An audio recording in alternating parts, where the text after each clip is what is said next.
हर दिन पावन श्रृंखला की 11 सितंबर की कड़ी में आइए स्मरण करते हैं राम भक्त जिलाधीश के नायर जी को।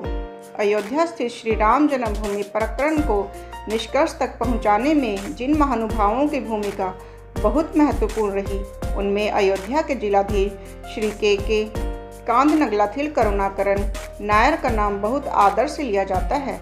उनका जन्म 11 सितंबर 1907 को केरल के अलपुझा जिले के कुटनाद गांव में हुआ था। अगर आपने अभी तक हमारे चैनल को सब्सक्राइब नहीं किया है तो कृपया इसे सब्सक्राइब अवश्य कर लें, जिससे कि आपको प्रतिदिन इसी प्रकार की अच्छी जानकारी मिलती रहे। मद्रास विश्वविद्यालय तथा उत्तर प्रदेश अलीगढ़ के 12 सैनिक कॉलेज के बाद उन्होंने लंदन विश्वविद्यालय में शिक्षा प्राप्त की। केवल 21 वर्ष की अवस्था में उन्होंने अति प्रतिष्ठित ICS की प्रतियोगिता उत्तीर्ण की। उत्तर प्रदेश में कई जगह रहने के बाद 1949 में वे फैजाबाद के जिलाधिकारी बनाए गए। श्री नायर प्रखर राम भक्त थे। उन्हें यह देखकर बड़ा दुख होता था कि श्री राम जन्म स्थान पर एक वीरान बाबरी मस्जिद खड़ी है, जिसमें नमाज भी नहीं पढ़ी जाती। उन्होंने अपने सहायक जिलाधिकारी श्री गुरुदत्त सिंह से विस्तृत सर्वेक्षण कर रिपोर्ट बनाने को कहा। उससे उन्हें पता लगा कि अयोध्या के लोग वहां पर भव्य मंदिर बनाना चाहते हैं। सरकार के अधिकार में होने से जमीन के हस्तांतरण में कोई भी बाधा नहीं है। इसी बीच 22-23 दिसंबर 1949 की रात में हिंदुओं के एक बड़े समूह ने वहां रामलला की मूर्ति स्थापित कर दी। कुछ लोगों का कहना है कि यह सब श्री नायर की शह पर ही हुआ था।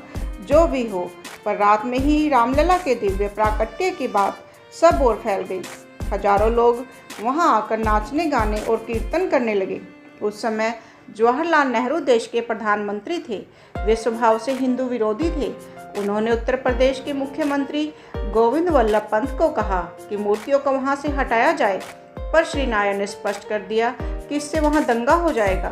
फिर भी जब नेहरू जी ने जिद की तो उन्होंने कहा कि पहले आप मुझे यहाँ से हटा दें, फिर चाहे जो करें। इस पर मुख्यमंत्री ने उन्हें प्रशासनिक सेवा से निलंबित कर दिया, पर पद छोड़ने से पहले उन्होंने ऐसी व्यवस्था कर दी जिससे वहां लगातार पूजा होती रहे। उन्होंने सब तथ्यों को भी ठीक से लिखवाया, जिससे आगे चलकर इस मुकदमे में सत्य की जीत हुई। श्री नायर ने निलंबन के निर्णय को न्यायालय में चुनौती दी और विजयी हुए।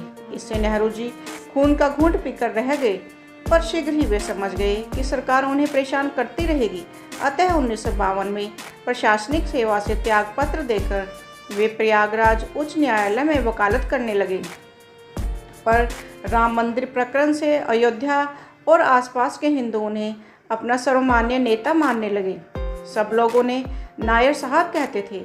सब ने उनसे राम मंदिर का संघर्ष न्यायालय के साथ ही संसद में भी करने के लिए राजनीति में आने का आग्रह किया। सबके आग्रह पर श्री नायर सपरिवार हिंदू हितैषी दल भारतीय जनसंघ के सदस्य बन गए। पहले उनकी पत्नी श्रीमती शकुंतला नायर चुनाव लड़कर उत्तर प्रदेश विधानसभा की सदस्य बनी। 1962 में श्री नायर बहराइच से तथा श्रीमती नायर कैसरगंज से लोकसभा सांसद बनी। नायर साहब के नाम के कारण उनका कार चालक भी उत्तर प्रदेश में विधायक बन गया। उनकी पत्नी 3 बार कैसरगंज से सांसद रही। आपातकाल में दोनों इंदिरा गांधी के कोप का शिकार होकर जेल में रहे। 7 सितंबर 1977 को लखनऊ में श्री नायर का देहांत हुआ। श्री नायर केरल के मूल निवासी थे, पर वहां वामपंथी और कांग्रेस सरकारों के कारण उन्हें आदर नहीं मिला। अब विश्व हिंदू परिषद के प्रयास से वहां के नायर स्मृति न्यास गठित कर उनके जन्म ग्राम में एक भवन बन रहा है, जहां सेवा कार्यों के साथ ही प्रशासनिक सेवा के इच्छुक युवाओं को प्रशिक्षण दिया जाएगा। श्री राम मंदिर के लाखों वीरों ने अपनी प्राणाहुति दी है। यद्यपि श्री के नायर का काम अलग प्रकार का था, पर वह भी अविस्मरणीय है। भारत माता की जय।